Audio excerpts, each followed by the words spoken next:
मेरे प्यारे दोस्तों। तो this is your the beautiful सा चैनल थिंकिंग ऑफ फिजिक्स में आपका स्वागत है। तो आज हम लोग क्लास 10th का लेक्चर नंबर सेकंड पढ़ने वाले हैं। चैप्टर नंबर फर्स्ट है रिफ्लेक्शन ऑफ लाइट, यानी कि प्रकाश का परावर्तन।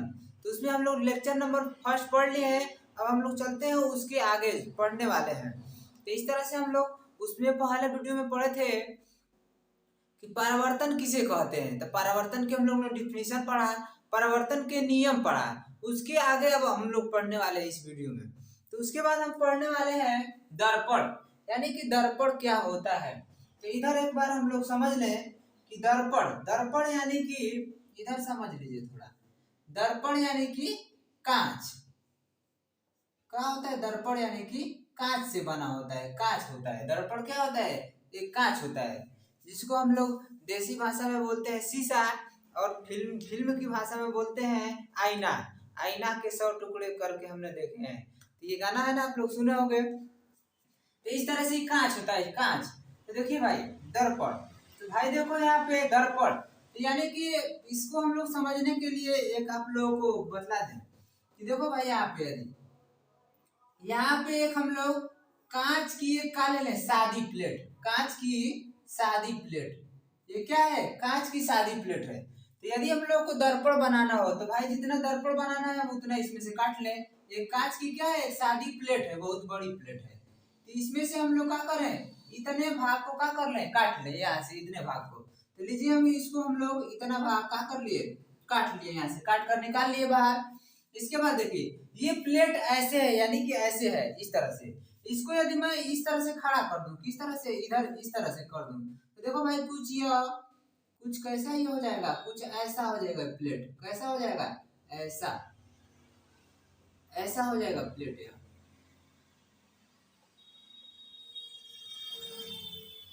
उसके बाद देखिए, उसके बाद हम लोग क्या करेंगे? दर्पण कैसे बनता है? तो भाई देखो, यहाँ पे कांच की सादी प्लेट ले लिए। जितना हम लोग को बड़ा दर्पण बनाना है उसमें से क्या कर लेंगे? उतना काट लेंगे हम लोग। तो काट लिया ऐसे, इसको हम लोग ने ऐसे कर दिया, ऐसे यानी कि ऐसे वर्टिकल कर दिया। तो देखो भाई, इधर हम लोग क्या करेंगे? इधर हम लोग कांच दर्पण बनाने के लिए पारे की पालिश कर देते हैं। क्या करते हैं? पारे की पालिश, पारे की पालिश कर देते हैं। उसके बाद पारे की पॉलिश कर देंगे। तो इस पर हम लोग ने क्या किया? पारे की पॉलिश ऐसे कर दिया, कुछ ऐसे पारे की क्या कर दिया? पॉलिश कर दिया। उसके बाद हम लोग इसके बाद हम लोग इसको हम क्या करेंगे? एक गहरे पेंट से इसको क्या कर देंगे? पेंट कर देंगे, गहरे रंग के पेंट से, गहरे रंग का पेंट, गहरे रंग का पेंट, पेंट से हम लोग क्या करेंगे? इधर पॉलिश कर देंगे, यानी पारे की पॉलिश। तो भाई देखो, यहाँ पे पारे की पॉलिश क्यों लिया जा रहा है यहाँ पे? तो पारे की पॉलिश यानी कि पारा क्या होता है? अत्यधिक चमकदार होता है। तो यानी कि चमकदार को यदि किसी चमकदार से यदि हम लोग पॉलिश कर दें, यानी कलई कर दें, तो पॉलिश यदि कर देंगे चमकदार जितना, मतलब पॉलिश से, पारे से, तो क्या होगा? उतना ही अच्छा परावर्तन होगा। तो हम लोग पढ़े हैं ना अगले लेक्चर में कि परावर्तन किसी चिकने तल से, जितना अच्छा चिकना तल रहेगा उतना ही क्या होगा? उतना अच्छा परावर्तन होगा। इसलिए हम लोग पारे की पॉलिश कर लिए, गहरा रंग का एक पेंट इस पे कर लिए, गहरे रंग का एक पेंट कर लिया। इसके बाद देखिए, गहरे रंग का पेंट कर दिया हम लोग। देखो भाई, तो ऐसा देखो, जो इसकी आगे वाला जो है, आगे वाला साइड है जो एक तरफ है, इसकी दूसरी तरफ पारे की पॉलिश और गहरे रंग का पेंट तो इस तरफ कर देंगे। जो इसका दूसरा तरफ है, तो इसी को हम लोग कहते हैं क्या? परावर्तक तल। इस क्या है? परावर्तक, परावर्तक तल है, जिसपे क्या होते हैं? प्रकाश की किरणें पड़ती है और इसी पे क्या होती है? रिफ्लेक्ट, यानी कि उसका परावर्तन होता है। इस तरह से इसी तरह से क्या बनता है? दर्पण बनता है। एक साइड क्या करते हैं? पारे की पॉलिश कर देते हैं, गहरे रंग का कोई पेंट चढ़ा देते हैं। तो इस तरह से दूसरा तल होता है जो इसका क्या होता है? परावर्तक तल।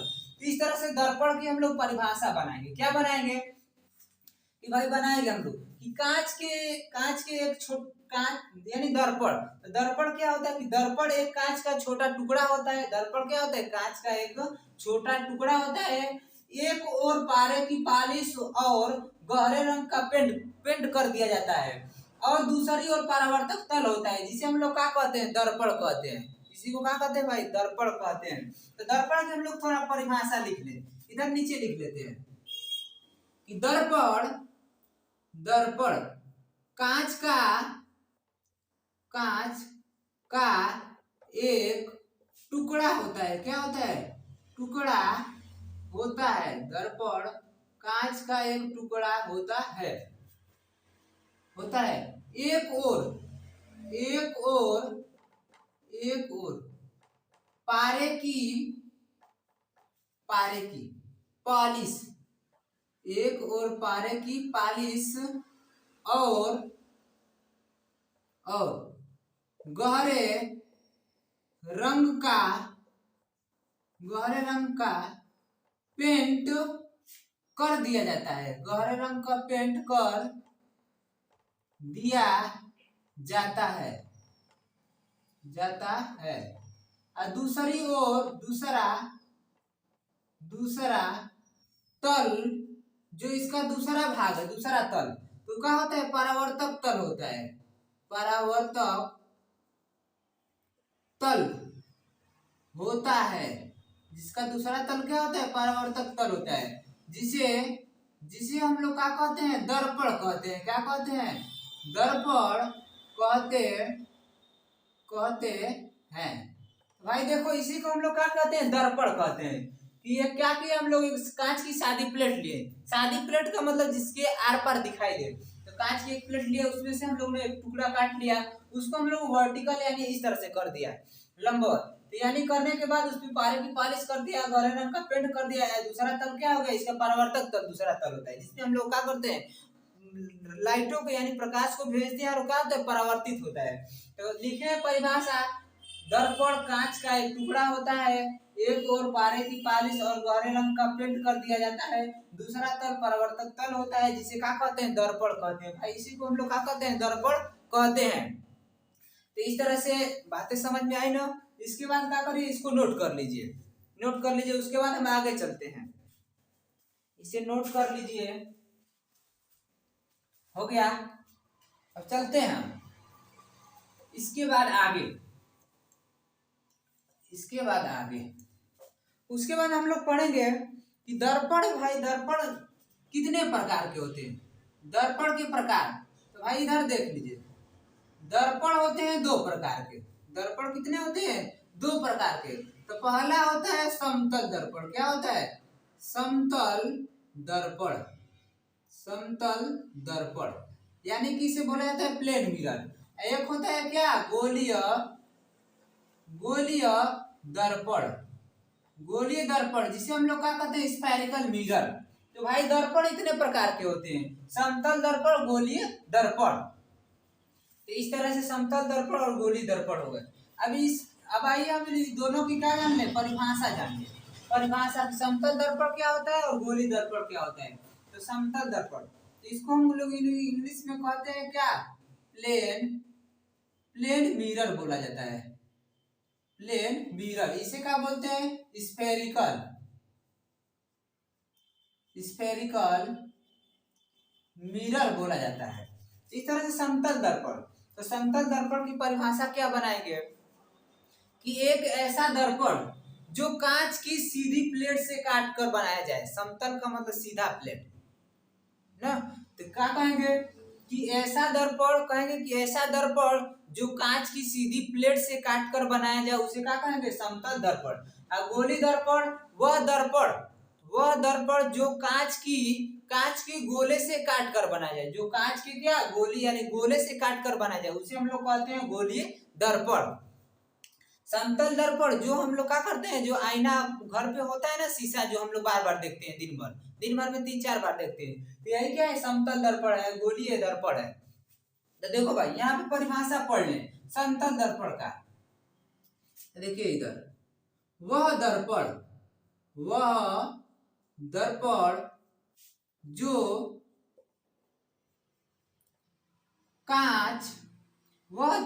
जो कांच की सीधी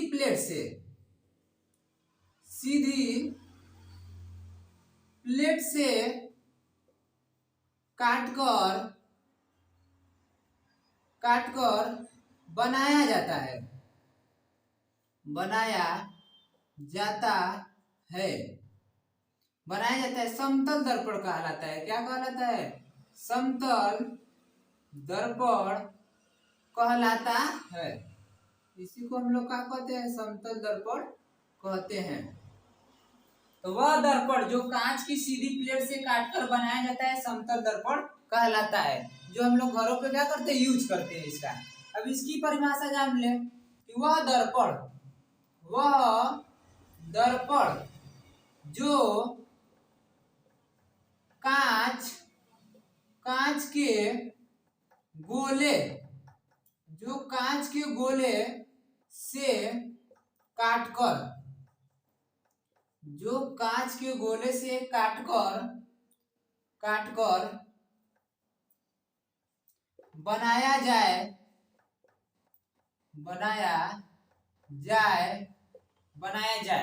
इसे हम लोग क्या कहते हैं? गोली दर्पण कहते हैं। इसी को क्या कहते हैं? गोलीय दर्पण कहते हैं। भाई इसी को हम लोग क्या कहते हैं? गोली दर्पण कहते हैं। समतल दर्पण वह दर्पण जो कांच की सीधी प्लेट से काटकर बनाया जाता है समतल दर्पण कहलाता है। गोली दर्पण यानी किसी गोले से क्या किया जाता है? काट कर बनाया जाता है, गोली दर्पण कहलाता है। तो इस तरह से दर्पण के क्या हुए? दो प्रकार हुए। अब भाई देखो यहाँ पे हम लोगों को पढ़ना समतल दर्पण नहीं है, समतल दर्पण के बारे में नहीं पढ़ना है। हम लोग को पढ़ना क्या है? हम लोग गोली दर्पण के बारे में। सिर्फ किसके बारे में पढ़ना है? गोली दर्पण के बारे में। भाई समतल दर्पण पढ़ लेंगे तो हम लोग मान लीजिए कि समतल दर्पण के बारे में अभी इतना नहीं जानते हैं, लेकिन तभी भी 3-4 बार हम लोग क्या करते हैं? घरों पे देख लेते हैं। तो इसलिए इसको नहीं पढ़ना है, नहीं तो हम लोग पढ़ लेंगे दिन भर, लेकर क्या करेंगे? बैठे रहेंगे दिन भर घर पे। तो हम लोग को पढ़ना किसको है? गोली दर्पण को। तो आइए गोली दर्पण इस तरह से परिभाषा इसका लिख लीजिए, परिभाषा लिख लीजिए, उसके बाद हम लोग गोली दर्पण के आगे चलेंगे। हो गया? हाँ, तो हम चलेंगे अब आगे। उसके बाद हम लोग पढ़ने वाले हैं दर्पण। गोली दर्पण क्या पढ़ने वाले हैं? गोलीय दर्पण, गोली दर्पण जिसको इंग्लिश में क्या कहते हैं? स्पेरिकल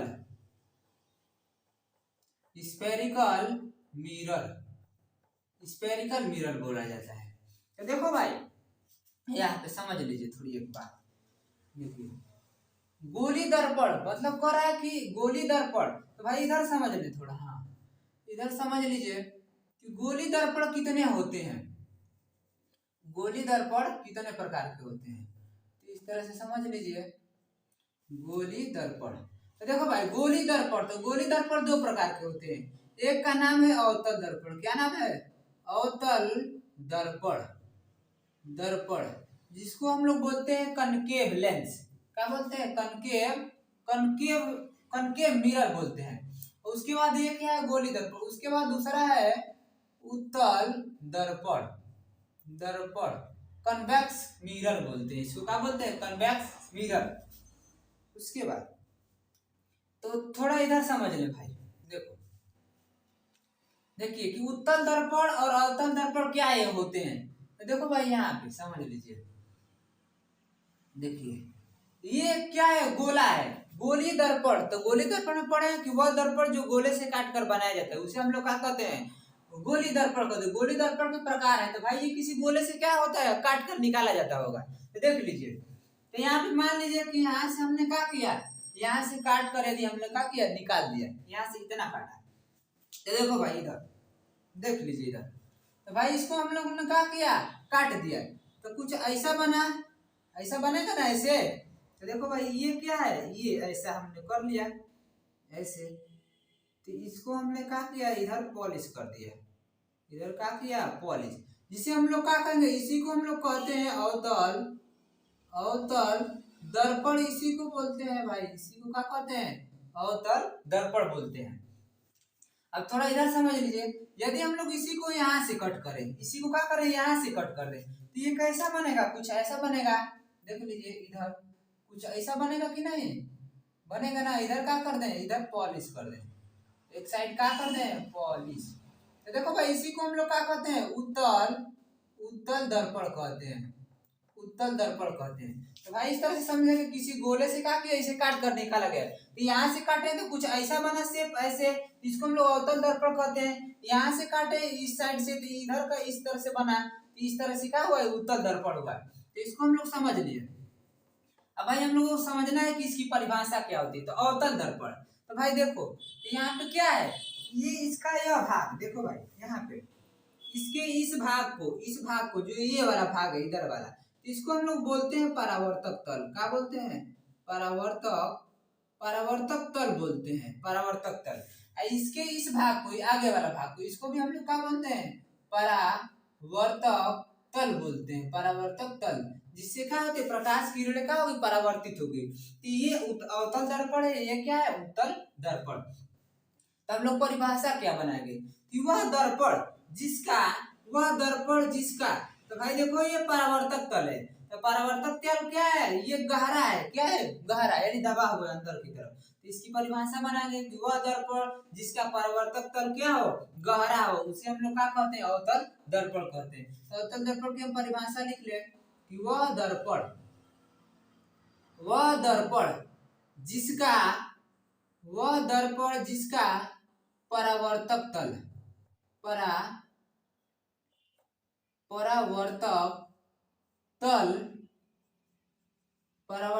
गहरा हो, क्या हो, गहरा हो, वह दर्पण जिसका परावर्तक तल गहरा हो, अवतल दर्पण कहलाता है। क्या कहलाता है, अवतल दर्पण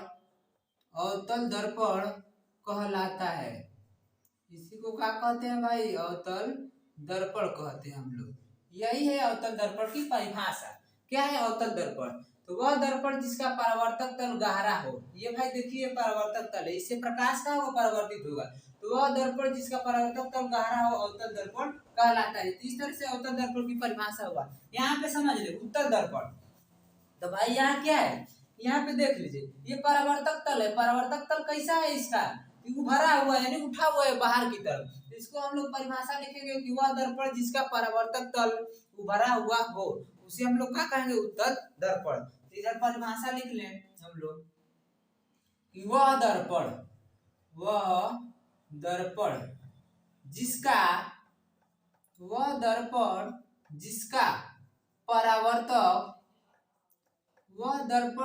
परावर्तक तल उभरा यानी उठा, उभरा हुआ हो, उत्तल दर्पण कहलाता है। क्या कहलाता है, उत्तल दर्पण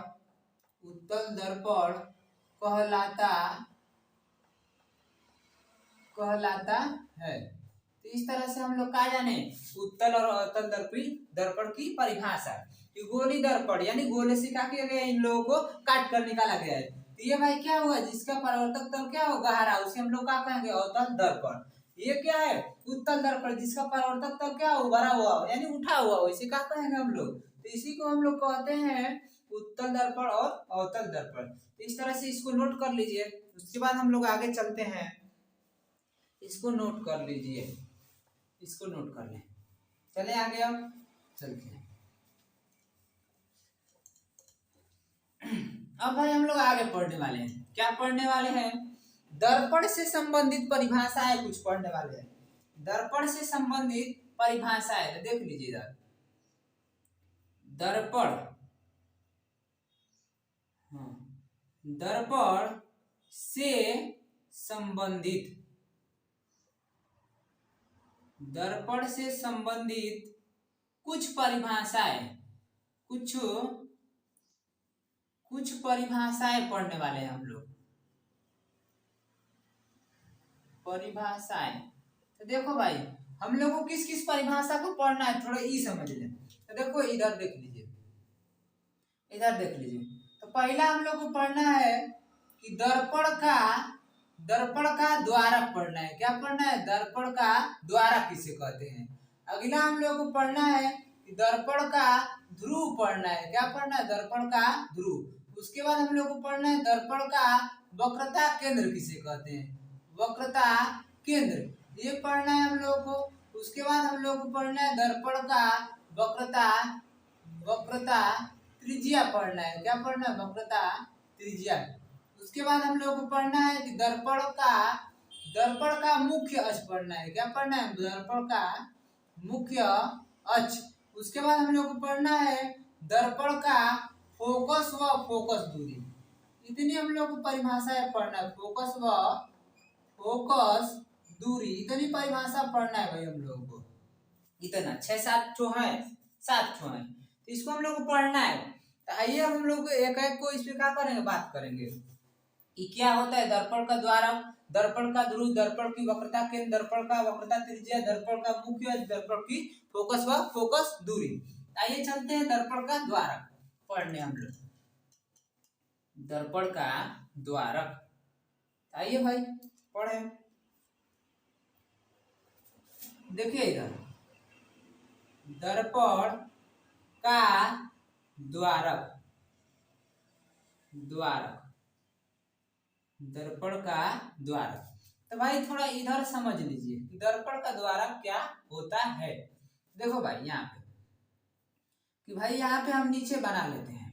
देखिए देखो भाई कुछ ऐसा क्या होता है, देखिए ना, कुछ ऐसा क्या होता है, ये क्या होता है, इसको हम लोग क्या कहेंगे, इसको हम लोग क्या कहते हैं, इसको हम लोग बोलते हैं अवतल दर्पण। क्या कहते हैं?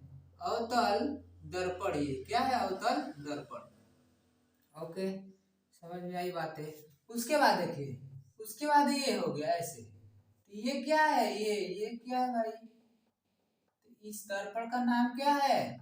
उत्तल दर्पण। ये है उत्तल दर्पण। तो देखो भाई यहाँ पे दर्पण का द्वारक किसे कहेंगे, तो समझ लीजिए इधर। तो भाई देखो यहाँ पे इसका यह तल क्या है, इसको हम लोग क्या कहते हैं, ये वाले भाग को परावर्तक तल। क्या बोलते हैं? परावर्तक तल। तो भाई द्वारक इसी को हम लोग कहते हैं। क्या कहते हैं? द्वारक इसी को। अब परावर्तक यहाँ क्या होगा? परावर्तक तल, ये आगे वाला है, ये दोनों क्या है? परावर्तक तल है। क्या है? परावर्तक तल है। ये इसका ये भाग क्या कहलाएगा? परावर्तक तल। क्या कहलाएगा? परावर्तक तल। तो इस तरह से दर्पण का द्वारक, यानी कहेंगे कि वह दर्पण जिस भाग, वह दर्पण जिस भाग के द्वारा, वह दर्पण जिस भाग के द्वारा प्रकाश का परावर्तन होता है। तो भाई परावर्तन किस पे होता है? परावर्तक तल पे। इसी पे ना प्रकाश आती है और क्या होती है? रिफ्लेक्ट होती है इधर उधर। तो देखिए इसी को हम लोग क्या कहेंगे? दर्पण का द्वारक। यानी जो यहाँ से यहाँ तक है दूरी, परावर्तक तल, तो कहेंगे कि वह दर्पण वह मतलब दर्पण का द्वारक। तो कहेंगे कि वह दर्पण जिसके द्वारा प्रकाश का परावर्तन होता है। क्या होता है? प्रकाश का परावर्तन। उसे हम लोग क्या कहेंगे? दर्पण का द्वारक। परावर्तक तल को ही हम लोग क्या कहते हैं? जो इतना भाग है, इसी को हम लोग दर्पण का द्वारक बोलते हैं। तो देख लीजिए, वह लिखेंगे ना, देखो यहाँ पे कि जिस दर्पण के द्वारा जिस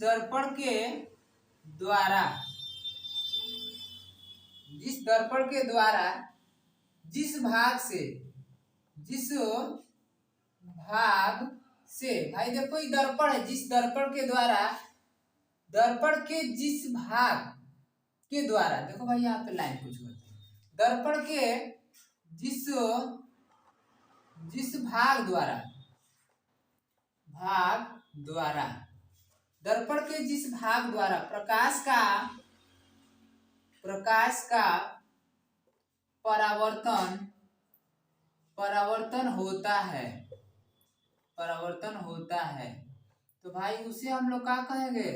दर्पण का द्वारक कहते हैं। इसी को हम लोग क्या कहते हैं? दर्पण का द्वारक कहते हैं। तो इस तरह से क्या हुआ? दर्पण का द्वारक का परिभाषा कि जिस दर्पण के जिस भाग के द्वारा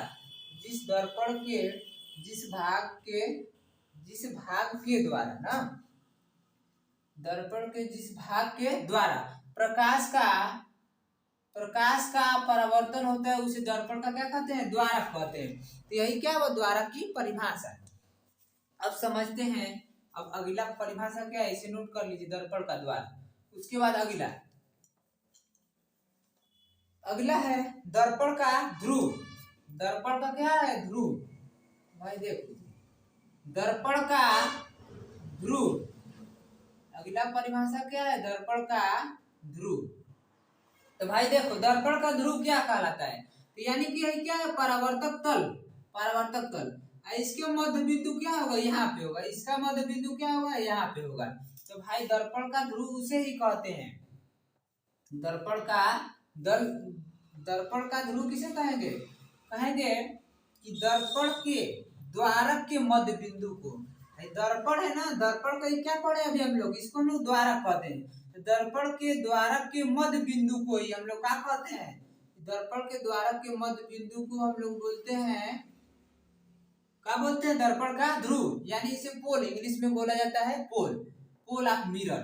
तो भाई इसी को हम लोग क्या कहेंगे, दर्पण का ध्रुव। तो परिभाषा का लिखेंगे, परिभाषा कि दर्पण, दर्पण के द्वारक, दर्पण के द्वारक के मध्य बिंदु को, मध्य बिंदु को, मध्य बिंदु को दर्पण, दर्पण का ध्रुव कहते हैं। इसी को क्या कहते हैं, दर्पण का ध्रुव कहते हैं। इसी को भाई हम लोग क्या कहते हैं, दर्पण का ध्रुव। दर्पण के द्वारक के मध्य बिंदु को, यानी इसके पिछले भाग को, दर्पण के मध्य बिंदु, दर्पण के द्वारक के मध्य बिंदु को दर्पण का ध्रुव कहते हैं। तो इस तरह से हम लोग पढ़े क्या, दर्पण का ध्रुव। समझ में आया। उसके बाद आगे पढ़ने वाले हैं, इसको नोट कर लीजिए। उसके बाद आगे पढ़ने वाले हैं दर्पण का, दर्पण की, दर्पण का, दर्पण का वक्रता केंद्र, वक्रता केंद्र पढ़ने वाले हैं, सेंटर ऑफ कर्वेचर। देखो भाई, दर्पण का वक्रता केंद्र क्या कहलाएगा, वक्रता केंद्र। तो भाई इसका परिभाषा होता है कि दर्पण ही जो है ना, अवतल दर्पण, तो क्या किया गया होगा, किसी गोले से क्या किया होगा, काट कर निकाला गया होगा। इसको क्या किया गया होगा, किसी गोले से काट कर इसको क्या किया गया होगा, निकाला गया होगा। पढ़े ना गोली दर्पण के प्रकार ना, वह दर्पण जिस गोले से काट कर बनाया जाता है उसे हम लोग क्या कहते हैं, गोली दर्पण। तो ये किसी दर्पण से क्या किया होगा, काट कर निकाला गया होगा। तो इधर भाई समझ ले, इस जो हम लोग दर्पण का वक्रता केंद्र, तो भाई गोला होगा, गोला का क्या होगा, कुछ यहाँ पे सेंटर होगा ना, इसका क्या होगा, यहाँ भी क्या होगा, कुछ इसका सेंटर यानी केंद्र होगा।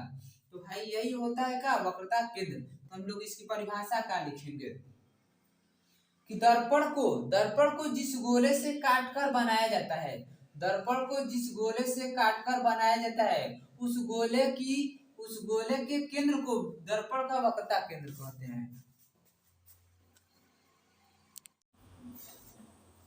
अब इधर देख लीजिए, दर्पण का वक्रता केंद्र, यानी देखिए यहाँ पे क्या है, अवतल दर्पण, यानी कि ये दर्पण क्या है, किसी गोले से काटकर क्या किया गया होगा, बनाया गया होगा। तो इधर देखिए दर्पण का वक्रता केंद्र, तो भाई किसी दर्पण से काटकर बनाया गया होगा, किसी गोले से काटकर। तो भाई गोला का कोई क्या होगा, सेंटर यानी केंद्र होगा। यहाँ भी क्या होगा, यहाँ भी कोई केंद्र होगा। तो इस तरह से हम लोग परिभाषा क्या लिखेंगे कि दर्पण का वक्रता केंद्र, तो लिखेंगे कि दर्पण को जिस गोले से काट कर बनाया जाता है, दर्पण को जिस गोले से काट कर बनाया जाता है, उस गोले के केंद्र को दर्पण का वक्रता केंद्र कहते हैं। आइए इसकी हम लोग परिभाषा लिखते हैं कि दर्पण को जिस गोले से काटकर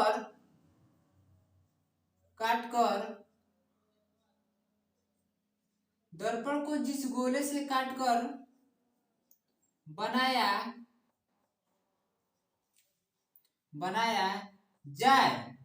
बनाया जाए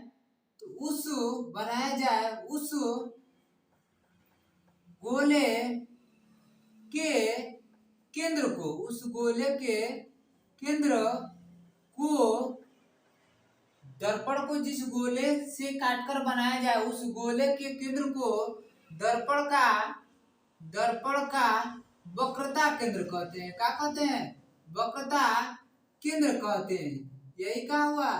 वक्रता केंद्र कहते हैं। तो यही क्या हुआ? दर्पण का वक्रता केंद्र की परिभाषा। दर्पण को जिस गोले से काटकर बनाया जाए उस गोले के केंद्र को दर्पण का वक्रता केंद्र कहते हैं। तो भाई यही होता है दर्पण का वक्रता केंद्र। इसके बाद हम लोग समझेंगे कि दर्पण का वक्रता त्रिज्या समझेंगे। हाँ, दर्पण का वक्रता त्रिज्या, इसको लिख लीजिए। इसके बाद हम लोग चलते हैं, लिख लीजिए। पढ़ने वाले दर्पण का वक्रता त्रिज्या पढ़ने वाले हैं। दर्पण का वक्रता त्रिज्या, सेंटर ऑफ कर्वेचर। तो भाई इधर देख लीजिए, भाई गोला है, गोले से काटकर क्या बनाया गया है। दर्पण का भाई गोला है तो गोले का कोई क्या है, कोई केंद्र भी तो होगा ना। गोले का क्या होगा? कोई मतलब कि त्रिज्या भी होगी। क्या होगा? त्रिज्या भी क्या होगा ना। इसमें भी क्या होगा? गोला से काटकर बनाया गया है तो यहाँ भी क्या होगा? यहाँ भी कोई इसकी क्या होगी? त्रिज्या जरूर होगी। तो इधर देख लीजिए, इसी को हम लोग क्या कहते हैं? दर्पण की वक्रता त्रिज्या। इसी को क्या कहते हैं? दर्पण की वक्रता त्रिज्या। इसकी परिभाषा क्या लिखेंगे कि दर्पण को जिस गोले से काटकर बनाया जाता है उस गोले की त्रिज्या को ही क्या कहते हैं? दर्पण की वक्रता त्रिज्या कहते हैं। तो परिभाषा लिख दिया जाए कि दर्पण को जिस गोले से काटकर बनाया जाए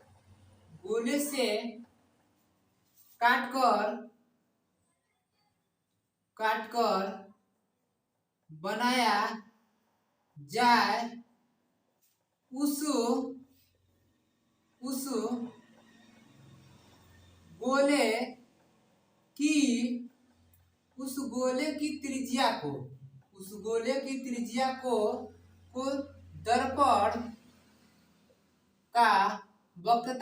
दर्पण का वक्रता त्रिज्या कहलाता है। इसी को क्या कहते हैं? दर्पण का वक्रता त्रिज्या कहलाता है।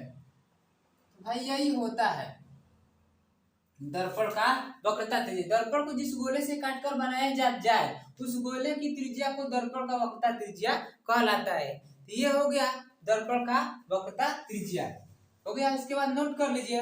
उसके बाद हम लोग पढ़ेंगे दर्पण का मुख्य अक्ष किसे कहते हैं। भाई इसे नोट कर लीजिए। उसके बाद हम लोग पढ़ने वाले हैं दर्पण का मुख्य अक्ष। दर्पण का मुख्य अक्ष किसे कहते हैं? मुख्य अक्ष, दर्पण का मुख्य अक्ष। भाई देखो, मुख्य अक्ष किसे कहते हैं इधर समझ लीजिए थोड़ा। तो भाई देखो यहाँ पे क्या है? दर्पण का ये क्या है? केंद्र है, मतलब गोले का केंद्र। दर्पण का केंद्र मतलब ये क्या है? पोल है। तो भाई देखो, वक्रता त्रिज्या यानी कि वक्रता केंद्र और ध्रुव को मिलाने वाली रेखा को हम लोग क्या कहते हैं? दर्पण का मुख्य अक्ष कहते हैं। इधर भी देख लीजिए, दर्पण का ध्रुव और दर्पण की वक्रता केंद्र मिलाने वाली रेखा को ही हम लोग क्या कहते हैं? मुख्य अक्ष कहते हैं। जो लाइन है जो मिलती है, इसकी हम लोग परिभाषा का लिखेंगे कि दर्पण का ध्रुव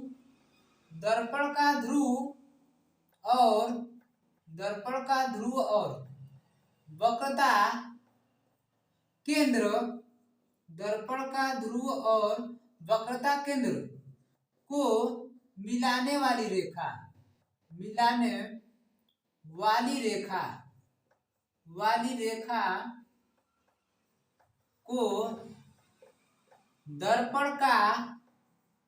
मुख्य अक्ष कहते हैं। दर्पण का मुख्य अक्ष कहते हैं। दर्पण का मुख्य अक्ष कहते हैं।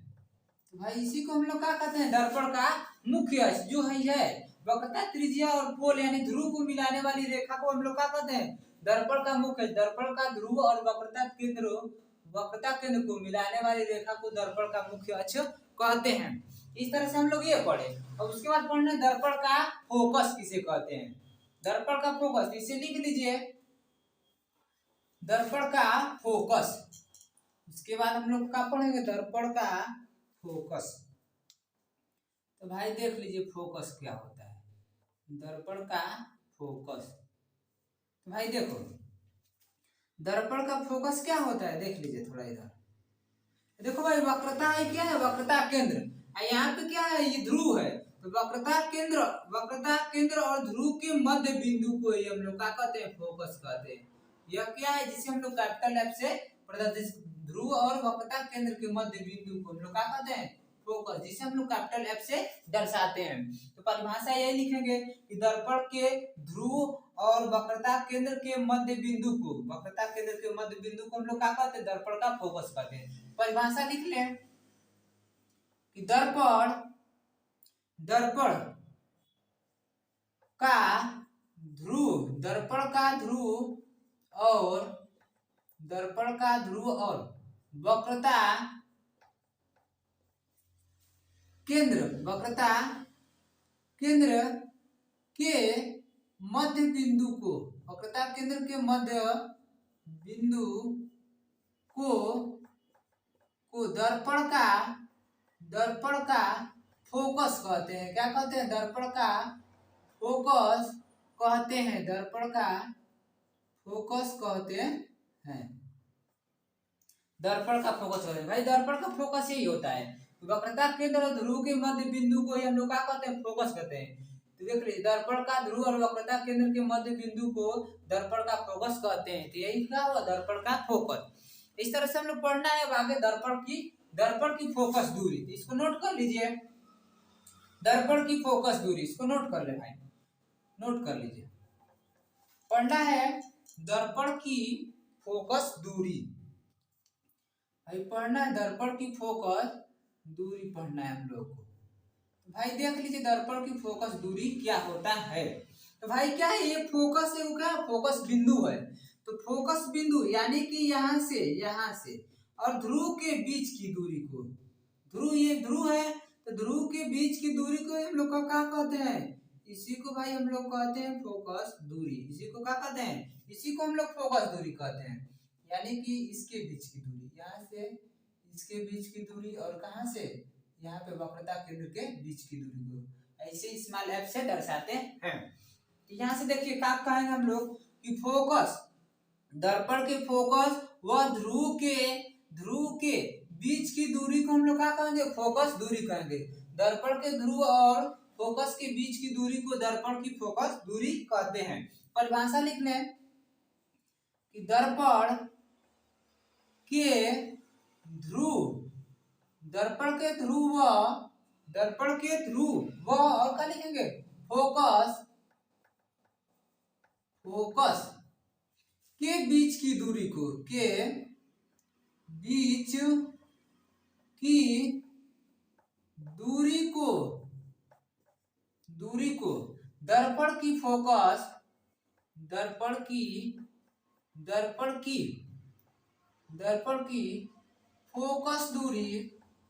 को, दर्पण की फोकस दूरी कहते हैं। इसी को हम लोग क्या कहते हैं, दर्पण की फोकस दूरी कहते हैं। तो भाई क्या है, फोकस और ध्रुव के बीच की दूरी को हम लोग क्या कहते हैं, एफ, जिसे एफ यानी फोकस दूरी। दर्पण की फोकस दूरी, दर्पण के ध्रुव व फोकस के बीच की दूरी को दर्पण की फोकस दूरी कहते हैं। इस तरह से यहाँ पे हम लोगों ने क्या देखा, सभी दर्पण से संबंधित परिभाषाओं को देख चुके हैं। अब इसके बाद हम आप लोग से मिलेंगे अगले वीडियो में। यदि आप लोगों को लेक्चर अच्छा लगे तो please like share and subscribe करें, जिससे कि मेरा हौसला बना रहे और आपके लिए मैं वीडियो लेकर आया करूं। तब तक के लिए बाय बाय, धन्यवाद। फिर मिलेंगे अगले वीडियो में। Thank you.